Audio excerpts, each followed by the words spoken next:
All right, members, guests, please have a seat.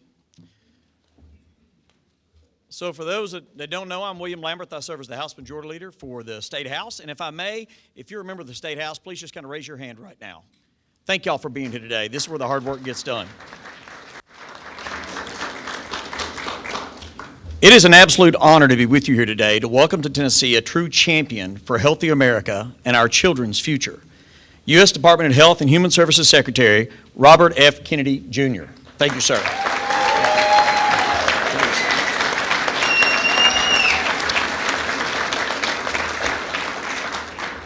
The volunteer state has always led by example, and nowhere is that more evident in our bold steps to protect our kids' health, safety, and education. Last year, Governor Lee signed into law a groundbreaking measure sponsored by Representative Rebecca Alexander, which is the father of two teenagers was particularly special to me, and I was a co-sponsor. But beginning this school year, Tennessee classrooms are phone-free zones during instruction times. Thank you.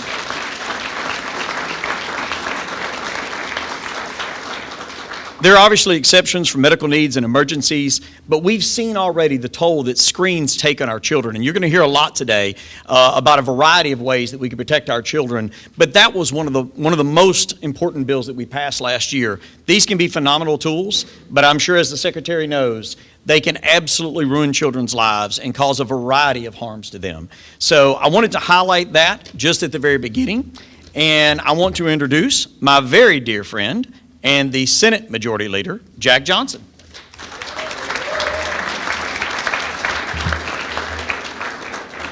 Thank you, Leader Lamberth. Good morning, everyone. It is such a pleasure to be here to join Governor Lee and a number of my colleagues here from the Tennessee State Senate and the State House to welcome Secretary Kennedy to our great state. I want to thank the Trump administration and the Secretary in particular for focusing on improving the health of our citizens here in Tennessee. We are proud to partner with you and embrace the Make America Healthy Again movement. Tennessee is leading the nation in many ways, and there's a lot of things we can brag about. But when we're doing that, we should also acknowledge areas where we need to do better. And one of those is with regards to our health outcomes. Far too many national surveys rank Tennessee very poorly whenever it comes to infant mortality, obesity, diabetes, and numerous other health metrics. One of the drivers of these negative outcomes is lack of access to quality health care in some of our rural communities. This is why I'm especially excited about our Rural Health Transformation Act, which was recently passed by Congress. Thanks to the efforts of Governor Lee and his team, Tennessee will be receiving over $200 million annually for the next 5 years to help us expand healthcare access and modernize healthcare delivery across the rural parts of our state. Secretary Kennedy, I want you to know how grateful we are that you were instrumental in helping get that legislation passed. And I personally want to thank you and President Trump for partnering with Tennessee to strengthen rural health care and improve the lives of the people that we serve. We look forward to continuing our work together to build a healthier future for our state. It is now my honor to introduce a strong partner in this effort to make Tennessee healthy again, a proven conservative leader. Please join me in welcoming the Speaker of the Tennessee House of Representatives, Cameron Sexton.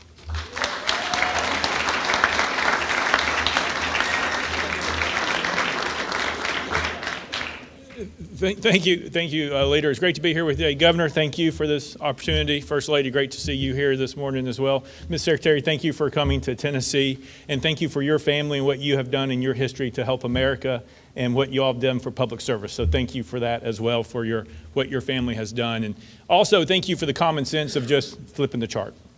Sometimes in government, we lose the common sense aspect of it, and they looked at it, and it wasn't a milestone or anything. It was just, we need to flip the chart, and that makes more sense. And all of a sudden, everybody's like, that's wonderful. That's what we need to do. So that's what we are trying to do in our country and in our state.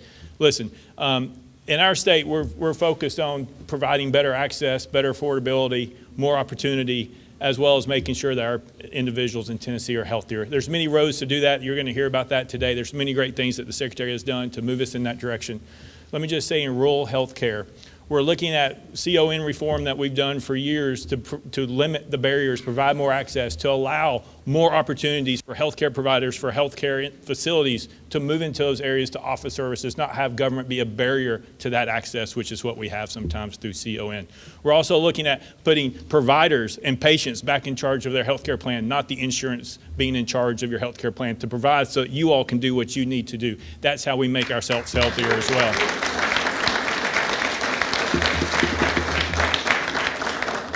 And finally, I'll say this. One of the things to make healthcare more affordable and better access in our state is to actually define what a healthcare insurance policy is. What is a basic policy? And we can go to buy a car insurance, and we can go in and say we want the basic plan for our car insurance. You can't walk in and say I want a basic healthcare plan, because there is no definition of what that is.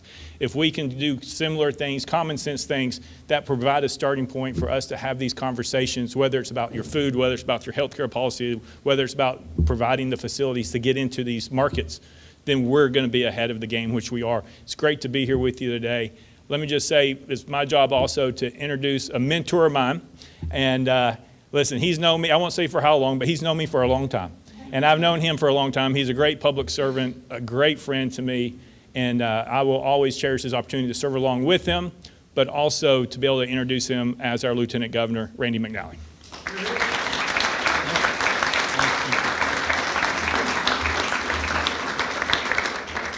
Thank you. I'm tremendously grateful to be here and to get to be with Secretary Kennedy. I think it's a great honor that he has in coming to our state, and I really do appreciate it. I appreciate also your efforts to approve the SNAP waiver that Tennessee, Governor Lee and Tennessee put forward, which will allow parents to make healthy choices, encourage them to make healthy choices as far as the food selection that they have, instead of filling up on carbohydrates and sweets and things like that. But I think that's a great issue that you took care of, and we really do appreciate. I also appreciate your efforts with the Rural Healthcare Transformation Act, and I think it'll do a lot to improve the quality and outcomes in rural communities. And I'm hopeful that we can work together. One of the things that rural communities need the most is capital and operating expenses, and I'm hopeful we can work together in providing that in the future. But it's my pleasure really to introduce our 50th governor, 50th in number, but surely first in our hearts, along with the First Lady. But we really do appreciate his efforts. He has suffered through a great many difficulties. We've had tornadoes, we've had ice storms, we've had riots, we've had bombings, and just about everything else you can imagine, floods, everything. And he has persevered through those and shown Tennessee's volunteer spirit and Tennessee's greatness. It's an honor for me to introduce Governor Lee. Thanks, sir. Thank you. Thank you. Thank you, Lieutenant Governor. Thank you all. Thank you all for being here. This is a great honor for us to have Secretary Kennedy here. Great opportunity for us to talk about something that matters to everyone. I met the Secretary last year. I was at the National Governors Association, a bipartisan meeting of Republican and Democrat governors. And Secretary Kennedy came and to talk about the health of America, a subject that cuts across all lines, that matters to every single person. I had the honor of doing a fireside chat and to lead a conversation with the Secretary in front of that gathering of governors across the country.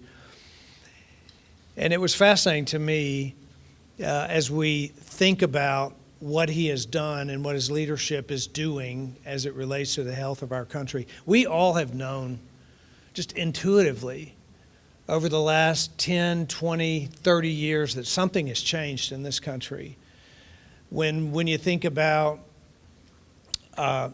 cases of autism, the number of that really a crisis, or obesity and diabetes, why we have allergies for children, nut allergies that seem to certainly not exist to the levels that they did in decades ago, cancer diagnoses that are really different today than they have been in decades. Something has changed in our country, and someone needed to have the leadership to stand up and ask the real questions and challenge the status quo and find the answers to the questions that we all had of what is changing and why is it changing. Asking the hard questions, elevating the conversation, moving science toward finding out just what it is that we have done as a country that has changed the outcomes of Americans' health. We all also know that what we put in our bodies creates those outcomes. And it is practical common sense to ask the real questions. And I'm grateful that his leadership in this country to make America healthy again is something that matters to every single American. It certainly matters to us in Tennessee. We want to be a great partner. I'm grateful for President Trump and his focus on this. I'm grateful for the leadership that Secretary Kennedy has shown.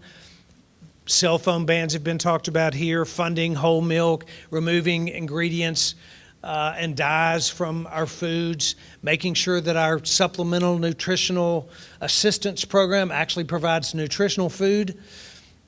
You know, when sugar is the primary ingredient in a food, it probably ought not to be in a supplemental nutritional assistance program. And we've made those changes all in an effort, and these are steps in the right direction, but they're all in an effort to be a partner with what's happening at the greater federal level in states all across America.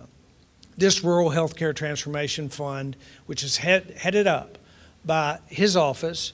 I've met with Dr. Oz as well a couple of times in the last several months, both in Colorado and DC, to construct our plan for that transformation in our rural communities. We know that clinicians should be able to practice at the full extent of their scope. We know that certificate of need laws have really held back investment in our state. We want Tennesseans to have greater access to health care right in their communities. And that's a part of what this Rural Healthcare Transformation Fund has done. So there are so many things that are happening that are a result of this man's leadership, and we are really honored to have him here. I'm grateful and honored to have him on stage today. Please welcome Secretary Kennedy.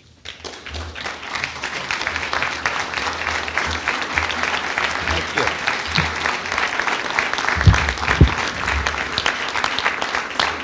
Thank you all very much. And thanks for welcoming me here today on my first stop on the Take Back America tour.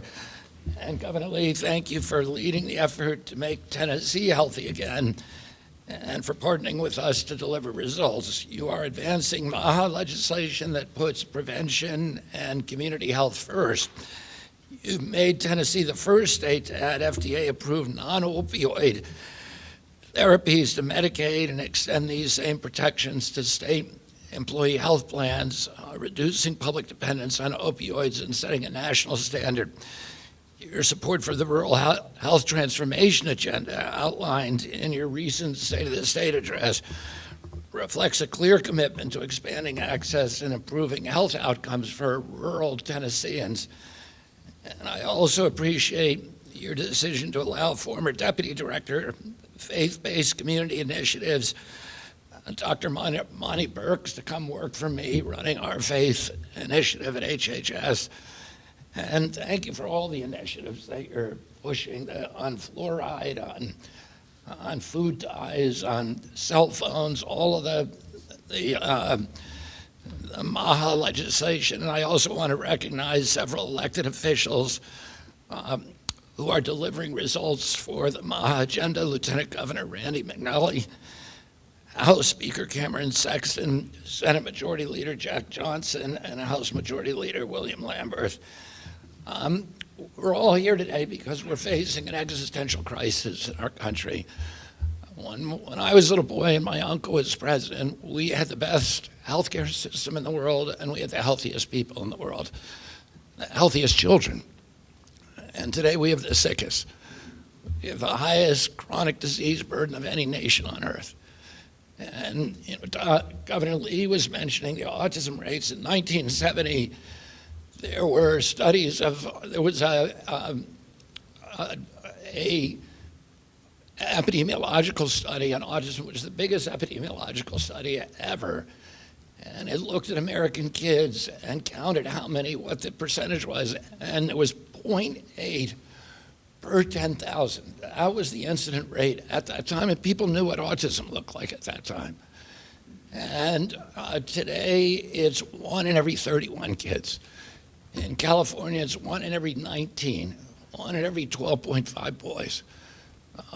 We are doing something horrible to our children. And nobody's been asking, why is this happening? The diabetes rate, when I was a kid, the typical pediatrician would see a single case of juvenile diabetes over a 40 or 50-year career. Today, 38% of our teens are diabetic or pre-diabetic. And so 1 out of every 3 kids who walks through his office door is at risk for diabetes or has diabetes.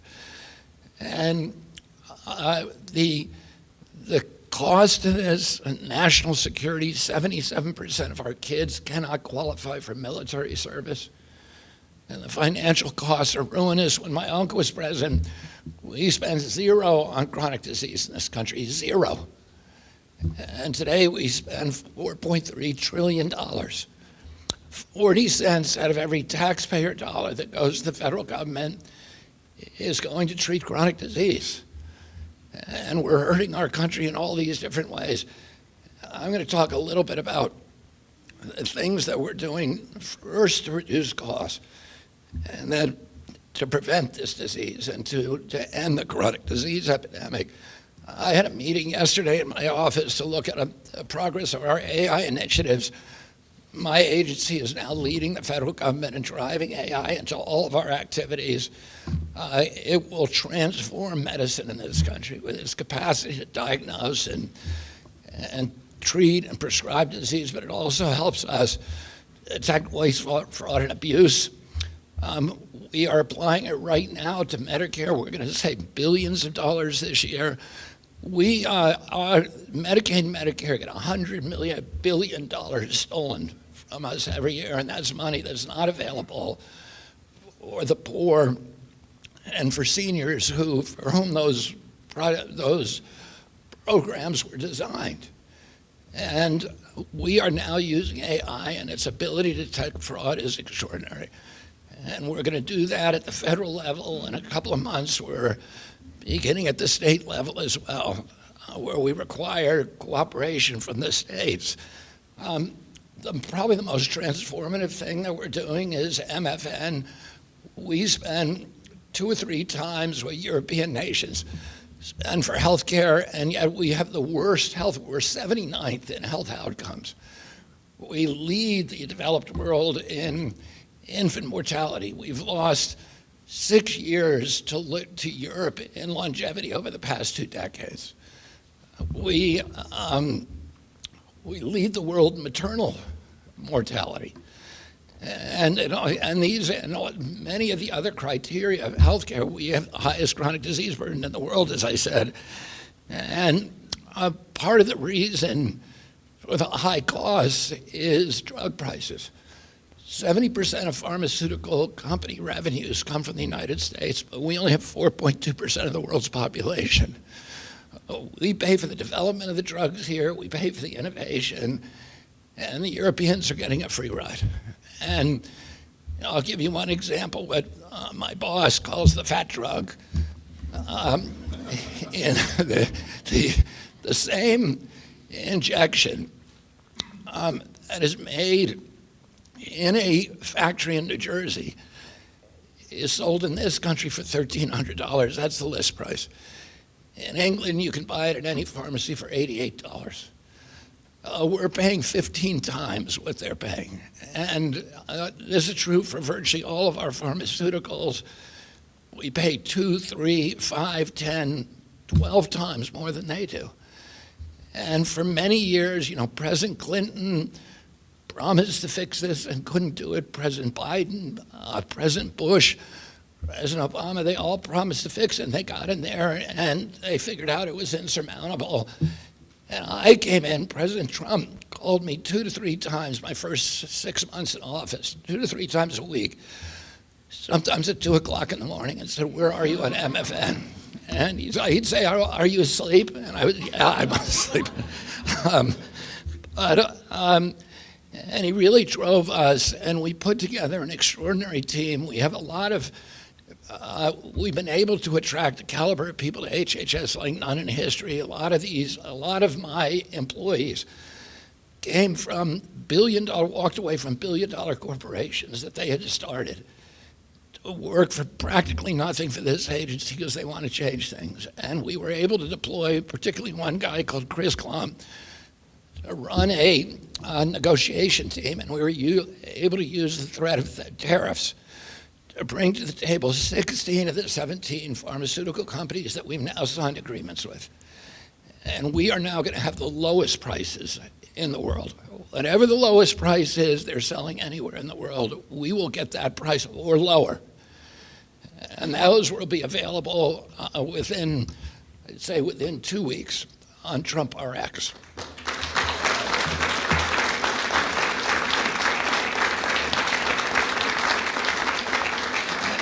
And the Wall Street Journal Americans can already get these prices.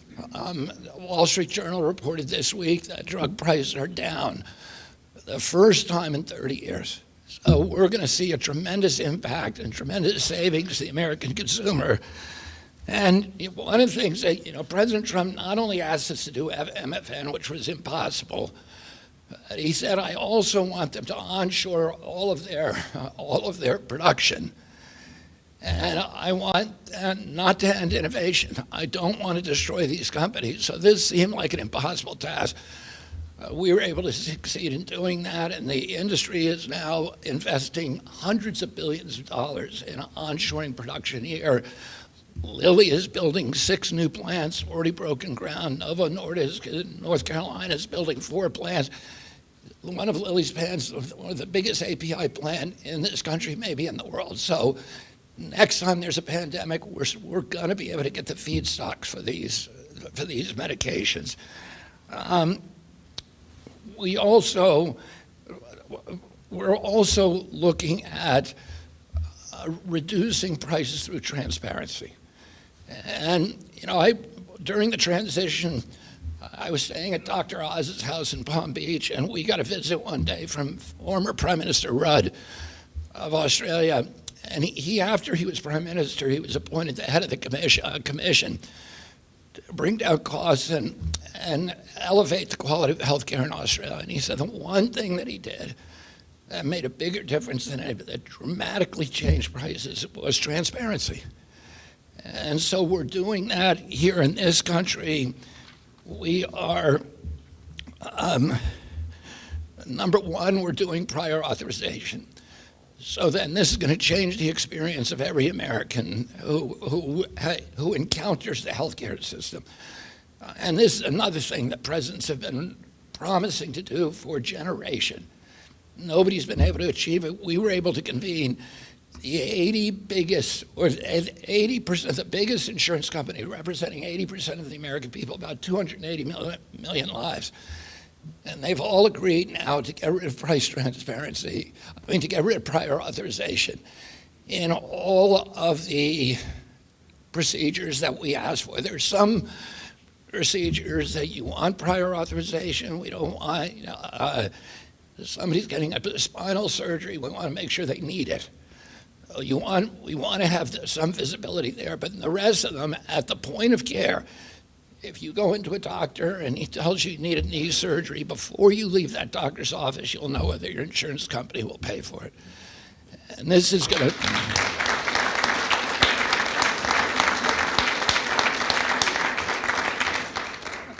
We also convened 400 of the biggest tech companies in this country, and they've all agreed to stop information blocking. This is another promise that's been made repeatedly over the past decade by various presidents. But right now, your health records, which you own, your tech company won't show you. And now we've got an agreement with all of them to make those available to every American so that you're going to have them on your cell phone. That means if you live in New Jersey, you travel to Oregon, you get in an accident, you won't have to sit for an hour with a clipboard before you get medical treatment. Your doctor will be able to access on your cell phone your health records. He'll be able to see your blood type, your allergies.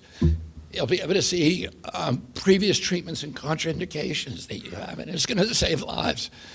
And it's also going to be able to sync that with AI. Oh, today you go to a doctor, 80% of our doctors are now owned by a corporation. And those corporations are telling them you got 6 minutes per patient. Well, you can miss a lot in 6 minutes, particularly if somebody has a thick sheath of health records, but you'll be able to have access to AI, and you'll be able to check the treatment that your doctor prescribed or the drug you prescribed to see if there's contraindications. This is going to save a lot of lives, and it's going to, President Trump told me I want to make the American public, every patient, the CEO of their own health care. That you can make good decisions and that you'll have access to your own information. Price transparency during his first term, President Trump passed a law requiring price transparency. It was almost never enforced by the Biden administration. I've done more enforcement actions this year than he did during his 4 years. But now we've also changed the regulations. I started doing it on day one. They're now changed. Every hospital in the country is now going to have to publish their prices clearly, legibly beforehand. If you go to buy a car and the guy says, well, I'm going to sell you the car, but I'm not going to tell you the price till after you bought it, would you buy it? If you go to a restaurant and look at the menu, the prices are there. Healthcare is the only place where you can't see your prices.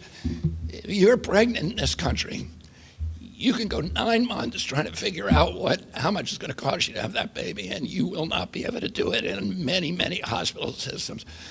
And so now you're going to be able to do it. We already have, I looked at the mock-up on the web page yesterday, and it was extraordinary. It showed, I asked the question, how much does it cost to have a baby within a mile of Manhattan? There were 30 hospitals, and they all have different prices.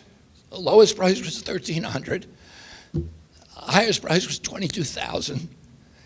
And everything in between, $9,000, $5,000, $7,000, is complete information, pricing chaos. How does that happen? It happens because there's no marketplace, because they don't have to share it with you, so they can charge you anything that they want. And that's all going to change now. And we're also forcing the insurance companies to publish how much they're compensating the provider for each service, and how much the provider is actually, and how much they're charging the customer, and how much the provider is being paid.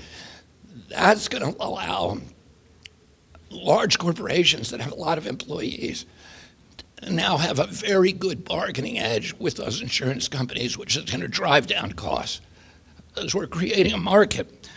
I'll talk a second about prevention. Speaker Sexton Cameron Sexton talked about flipping the food pyramid. When I came in the first week in office, we were supposed to publish the food pyramid then and the dietary guidelines because they had been prepared by the Biden administration. They were 453 pages long, and they were driven by the same mercantile impulses that had put Fruit Loops at the top of the food pyramid. This is not food. It's a food-like substance. And it was all driven by commerce. It was all driven by the needs and desires of the industry. And so we went in and we got the best nutritionists from the best universities in this country, got a dozen of them, and we locked them in a room. We thought it was going to be a month. It turned out to be about 9 months. And every word in it there was bloodshed over. Because, we were trying to make sure that we had the best science-driven recommendations for the American people.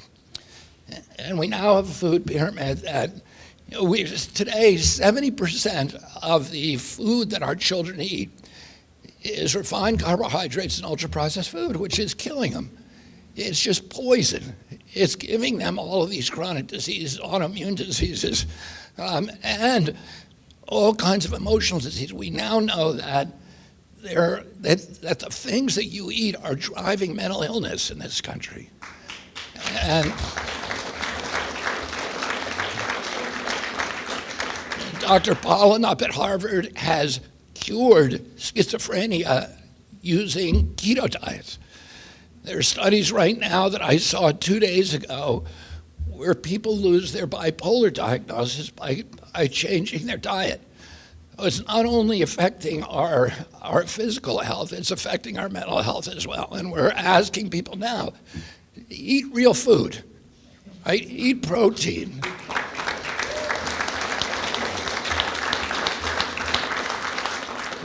Eat fruit, eat vegetables, eat high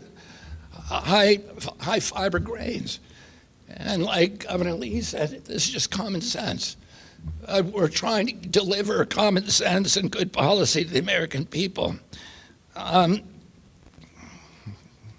then we launched Operation Stork Speed, which to fix our baby formula. We have the guidelines for baby formula in this country. There's 30 nutrients in baby formula. They were developed 30 years ago, and we have increased our knowledge of the micronutrients that are required to build brains in these babies exponentially since then, and they're not reflected. What we're doing now, we're also looking at contaminants, which are ubiquitous in baby formula. And in April, we're doing a comprehensive look at all the contaminants in baby formula. And we're going to release that report in April. We're doing a lot of other stuff, and I don't want to take up your entire day, but at NIH, we are now going to deliver gold standard science. And that was not happening in the past. And it wasn't happening because of corruption, because of an old boys network, and mainly because we didn't have the guardrails of replication. We didn't require scientists to replicate their studies. And there's all kinds of temptations to cheat if you know you're not going to get caught. And a scientist who works gets a grant, if he comes up with a null hypothesis, in other words, the hypothesis that he was looking for, it does not pan out, he oftentimes cannot get that study published. It's still science. He can't get it published. And so there's a temptation to always find the positive hypothesis, to confirm your hypothesis with your science. And there was a lot of cheating going on because they knew they were never going to get caught. And now our studies are going to be, every study that we send out is going to be replicated. We're going to get good science out of NIH, and our job is not to tell Americans what to eat. It's to tell them what's good for them and to give them good information. If you want to drink a Coca-Cola or eat a Krispy Kreme donut, you live in America, you ought to be able to do that. Seeing the federal flow of money to rural areas to expand their health care, to rebuild infrastructure, to retain providers. And that is a crisis in rural areas. And I want to thank you for being here today and for your commitment. And these are doctors, associates who are going to go to rural areas and help deliver medicine, help deliver health care to those rural areas. And so it's going to increase the amount of money that goes to rural areas by 1/3 every year for 5 years, and they all get a choice.